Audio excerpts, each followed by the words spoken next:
আসসালামু আলাইকুম সবাইকে আমাদের ডিজিটাল মার্কেটিং বেসিক কোর্সের দ্বিতীয় এপিসোডে স্বাগতম। তো প্রথম এপিসোডে আমরা দেখছিলাম যে ডিজিটাল মার্কেটিংয়ের বর্তমান ভ্যালু কোথায় আছে, 2030 নাগাদ সেটা কোথায় যাবে, এবং একটু বেসিক কথা বলছিলাম যে ডিজিটাল মার্কেটিংয়ের ভিতরে কি কি থাকে, আপনার কি কি শেখা লাগতে পারে। তো চলেন আমরা এখন বিস্তারিত জানি। ডিজিটাল মার্কেটিংকে আপনি যে কোনো ওয়েবসাইট বলেন, আপনি যদি বর্তমানে চ্যাট জিপিটি আছে, চ্যাট জিপিটির ভিতরেও যদি আপনি দেন, তখন যদি আপনি জিজ্ঞেস করেন যে ডিজিটাল মার্কেটিংকে কিভাবে ক্যাটাগরাইজ করবেন, তাহলে এই কয়েকটা জিনিসই আপনি পাবেন। এই যে যেমন হচ্ছে সার্চ ইঞ্জিন অপটিমাইজেশন, যেটা হচ্ছে আপনার search engine Google, being, Yahoo, Yandex, এই যে সার্চ প্ল্যাটফর্মগুলো আছে যেখানে আমরা ইনফরমেশন খুঁজি, ওইখানে আপনার ওয়েবসাইট অথবা বিজনেসকে অপটিমাইজ করে নিয়ে আসা, এটাই হচ্ছে সার্চ ইঞ্জিন অপটিমাইজেশন। এখন পরে আছে কন্টেন্ট মার্কেটিং। এইসবগুলো কিন্তু রিলেটেড, আমি আবার বলতেছি সবগুলো কিন্তু রিলেটেড। কন্টেন্ট মার্কেটিং বলতে বোঝায় যে এই যে ধরেন আমরা সার্চ ইঞ্জিন অপটিমাইজেশন যে করব, এটার জন্য যে কন্টেন্ট লাগবে, কন্টেন্টটারে আপনি ক্রিয়েট করা, সেটাকে আপনি একটা প্রপার্টিতে পাবলিশ করা, হতে পারে সেটা আপনার অথবা অন্য কারো প্রপার্টি, যেটা নিয়ে আমরা ডিসকাশন করব ইন দ্য ফিউচার ভিডিওস। তো সেগুলা জানা হচ্ছে, সেগুলোকে করা হচ্ছে কন্টেন্ট মার্কেটিং, মানে কিভাবে করবেন, কি বিষয় আশয়, সেগুলো নিয়ে স্ট্র্যাটেজি তৈরি করাটাই হচ্ছে কন্টেন্ট মার্কেটিং। তারপরে হচ্ছে সোশ্যাল মিডিয়া মার্কেটিং। এটা কিন্তু এটাই আমাদের বেশিরভাগ স্টুডেন্টরা জানে, বা বেশিরভাগ মানুষ ডিজিটাল মার্কেটিং বলতে সোশ্যাল মিডিয়া মার্কেটিং বুঝে। তবে এটা হচ্ছে ডিজিটাল মার্কেটিংয়ের একটা সিঙ্গেল পার্ট। তো সোশ্যাল মিডিয়া মার্কেটিং বলতে আপনারা খুব স্বাভাবিকভাবে বুঝতে পারতেছেন যে ফেসবুক, ইনস্টাগ্রাম, টুইটার, যাই বলেন না কেন, এইসব জায়গায় আপনি যে আপনার ব্র্যান্ড অথবা বিজনেসের মার্কেটিং করবেন through content, image, videos, something like that, ওই জিনিসগুলো করবেন, এগুলাই হচ্ছে সোশ্যাল মিডিয়া মার্কেটিং। তারপরে হচ্ছে পে পার ক্লিক অ্যাডভার্টাইজিং। এখন পিপিসি কি? পিপিসি মানেই হচ্ছে অ্যাডভার্টাইজমেন্ট। এখন অ্যাডভার্টাইজমেন্ট কি আছে? গুগল অ্যাডসটাও হচ্ছে পিপিসি, ফেসবুক অ্যাডসটাও পিপিসি। পিপিসি বলতে হচ্ছে আপনার কি বোঝায়, যে আপনি একটা রেজাল্ট পাওয়ার জন্য বা যে কোনো একটা কি বলবো রিচ পাওয়ার জন্য আপনি সে টাকা খরচ করে আপনি এই রিচটা বা আপনার ক্লিকটা নিয়ে আসবেন, এটাই হচ্ছে পিপিসি অর্থাৎ অ্যাডভার্টাইজিং। যেমন আমাদের সোশ্যাল মিডিয়া মার্কেটিংটা অর্গানিক। অর্গানিক বলতে এখানে আপনার খরচ হইতেছে না, যদি আপনি নিজে নিজে করেন আপনার কোনো টাকা খরচ হইতেছে না, যেখানে আপনার হয়তো বা কন্টেন্ট ক্রিয়েট করা লাগতেছে, তারপরে ভিজুয়ালস ক্রিয়েট করা লাগতেছে, কিন্তু এখানে কন্টেন্ট এবং ভিজুয়ালসের সাথে সাথে ফেসবুককে পে করা লাগে অথবা গুগলকে পে করা লাগে যে আমার এই কন্টেন্টটা তুমি মানুষকে দেখাও। এরপরে আছে ইমেল মার্কেটিং। ইমেল মার্কেটিংটা অনেকটাই পুরাতন, কিন্তু এখনও টুকটাক এফেক্টিভ আছে, কারণ এখনও বাইরের দেশের মানুষ অর্থাৎ ইউরোপ আমেরিকার মানুষ এখনও ইমেইলের উপরে ডিপেন্ড করে অনেকেই, যদিও বেশিরভাগ এখন সোশ্যাল মিডিয়াতে মুভ করছে, তারপরেও ইমেইলের এখন একটা ভ্যালু আছে। এবং ইমেল মার্কেটিং তখনই এফেক্টিভ যদি আপনার একটা ট্রাস্টেড অডিয়েন্স থেকে, অর্থাৎ আপনার ইমেইলের অডিয়েন্স থেকে। তারপরেও এটা মনে করেন যে ভালো একটা পজিশনে আছে, কিন্তু আগের মতো নেই। তারপরে হচ্ছে অ্যাফিলিয়েট মার্কেটিং। অ্যাফিলিয়েট মার্কেটিং বলতে কি বোঝায়? অ্যাফিলিয়েট মার্কেটিং হচ্ছে অন্যের জন্য আপনি বিজনেস করবেন, আমার প্রোডাক্ট আপনি নিয়ে এটাকে আপনার প্ল্যাটফর্মে প্রেজেন্ট করে আপনি এটা থেকে আর্নিং জেনারেট করবেন উইথ ডিজিটালি যখন করবেন তখন সেটা হচ্ছে অ্যাফিলিয়েট মার্কেটিং। আপনি এটা অ্যানালগও করতে পারেন, তবে অ্যাফিলিয়েট যেহেতু শব্দটা আমাদের ডিজিটাল ওয়ার্ল্ডের, তাই আমরা এটাকে ডিজিটাল মার্কেটিংয়ের ভিতরে দেখতে পারি অ্যাফিলিয়েট মার্কেটিং। এবং এই অ্যাফিলিয়েট মার্কেটিং করতে কিন্তু আপনার এই যে search engine optimisation, content marketing, social media এবং পে পার ক্লিক, এগুলো সব কিছু লাগতে পারে। আবার সার্চ ইঞ্জিন অপটিমাইজেশন করার জন্য কিন্তু আপনার content, social media marketing, pay per click এইসব কিছু করা লাগতে পারে, অর্থাৎ সব কিছুই কিন্তু কানেক্ট।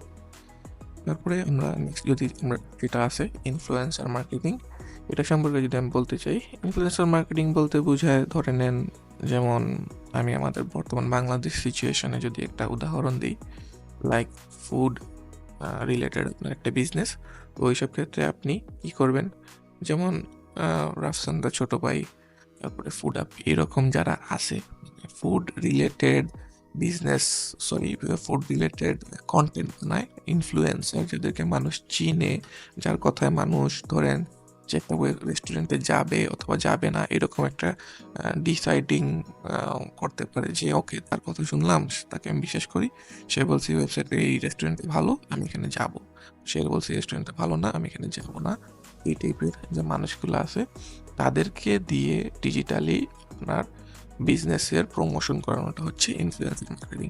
এখানে আপনার কাজ দুইটা হইতে পারে, একটা হচ্ছে আপনি ইনফ্লুয়েন্সার খুঁজে দিবেন অথবা আপনি ইনফ্লুয়েন্সারের সাথে ডিল করবেন সরাসরি। তো আপনি বিজনেসম্যানকে ইনফ্লুয়েন্সারদের সাথে পরিচয় করে দিবেন, লাইক এ ভায়া, আপনি হবেন তাদের দুইজনের মাঝে একজন ব্রিজ। হ্যাঁ, অথবা আপনি সরাসরি আপনার যে ক্লায়েন্টের বিজনেস, তো আপনার বিজনেস নিয়ে ইনফ্লুয়েন্সারের সাথে যোগাযোগ করবেন, তাকে বলবেন যে আমার এটা এরকম প্রমোশন চাই এবং আপনি সব হ্যান্ডেল করবেন। এই দুইভাবে ইনফ্লুয়েন্সার মার্কেটিং হইতে পারে। তারপর হচ্ছে অনলাইন পিআর। এখন অনলাইন পিআর কি জিনিস?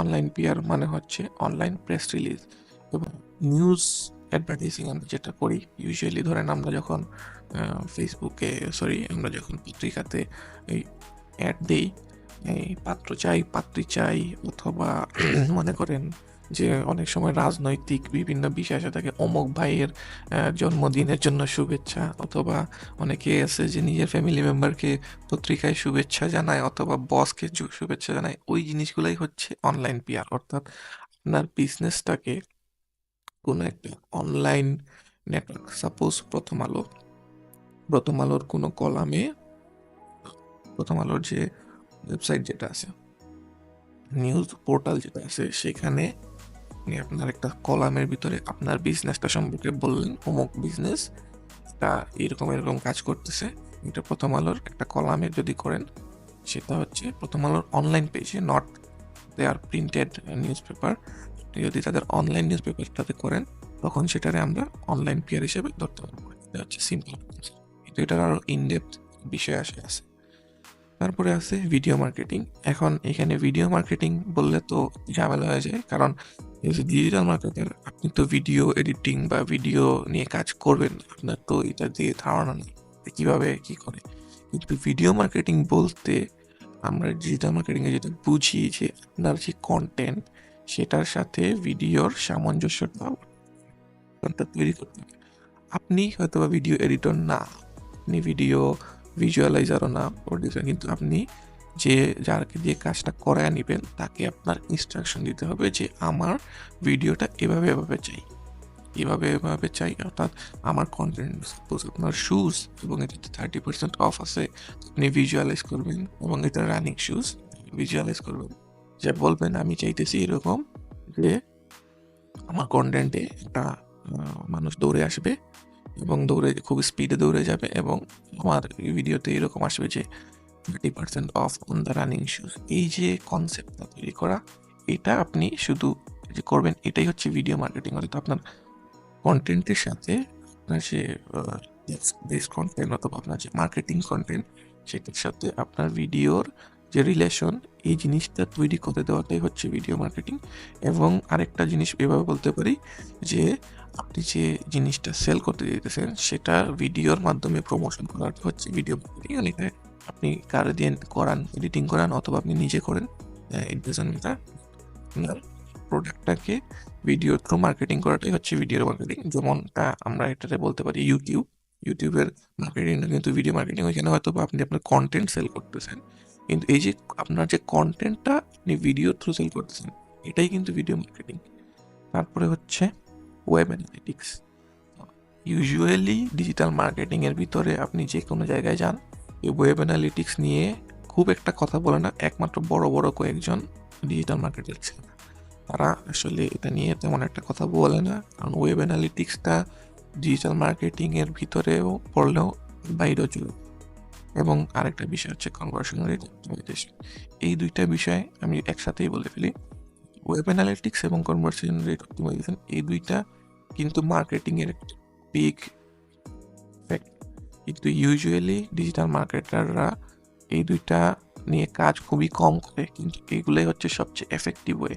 কজ আপনি যে সোশ্যাল মিডিয়া মার্কেটিং করতেছেন, সার্চ ইঞ্জিন অপটিমাইজেশন করতেছেন, পেপার ক্লিক করতেছেন, ইমেল মার্কেটিং করতেছেন, যাই করতেছেন, ভিডিও মার্কেটিং করতেছেন, এই জিনিসগুলা কি আপনাকে রেজাল্ট এনে দিতেছে কিনা, অর্থাৎ আপনার ক্লায়েন্ট কনভার্ট হইতেছে কিনা সেটা জানা, এবং ওয়েবিনার দিক থেকে কতজন মানুষ আসতেছে, কতজন মানুষ ওয়েবসাইট থেকে বের হয়ে যাইতেছে, এই সবগুলো বিষয় জানাটাই হচ্ছে কিন্তু আপনার মানে এই ডিজিটাল মার্কেটিং এর একটা হিউজ ফ্যাক্টর। কজ আপনি ধরেন ক্লায়েন্টের কাজ নিলেন, নিয়ে আপনি সব কিছু করলেন, করার পর তার কোনো কনভার্সন আসলো না, ওয়েবিনার দিক থেকে দেখলেন যে মানুষ হয়তো বা আসতেছে না, বা আসলেও বেশি সময় থাকতেছে না, ওয়েবসাইটে ঢুকতেছে, বের হয়ে যেতেছে, তখন কিন্তু বল মানে আপনি বলবেন আমি তো আমার সব কিছুই করছি, কিন্তু ক্লায়েন্ট বলবেন না, আপনার যে আছে সেটা ফেইলিয়ার হয়েছে। এবং সব লাস্টে যেটা আসে সেটা হচ্ছে মোবাইল মার্কেটিং। মানে সবার হাতেই মোবাইল আছে, সবার হাতে হোয়াটসঅ্যাপ আছে, তারপরে হচ্ছে যার যার ফোন নাম্বার আছে। আমরা এখন কিন্তু চাইলেই যে কোনো মানুষের ফোন নাম্বার এখন মানুষ দিতে খুব একটা দ্বিধা করে না। তো আপনার যে মোবাইলটাকে টার্গেট করে, মোবাইলকে টার্গেট করে মার্কেটিং করা, সেই জিনিসটাও কিন্তু একটা ডিজিটাল মার্কেটিংয়ের পার্ট। এটা আসলে আমাদের মানে এখন বর্তমানে মেজরভাবে কাজ করে না। যেমন টেলিমার্কেটাররা স্পেশালি মোবাইল মার্কেটিং করে, তো ডিজিটাল মার্কেটাররা স্পেশালি মোবাইল মার্কেটিং তেমন একটা করে না। এটাও ওয়ান অফ দ্য পার্ট। চাইলে এটা আপনার আর্সেনালের ভিতরে রাখতে পারেন, এবং এটা মনে করেন যে যখন আপনি একটা কোম্পানির সম্পূর্ণ মার্কেটিং হ্যান্ডেল করবেন, তখন আপনি এটা ইউজ করতে পারেন। আশা করি আজকের কন্টেন্টটা বুঝতে পারছেন। দেখা হচ্ছে নেক্সট সেকশনে। ধন্যবাদ।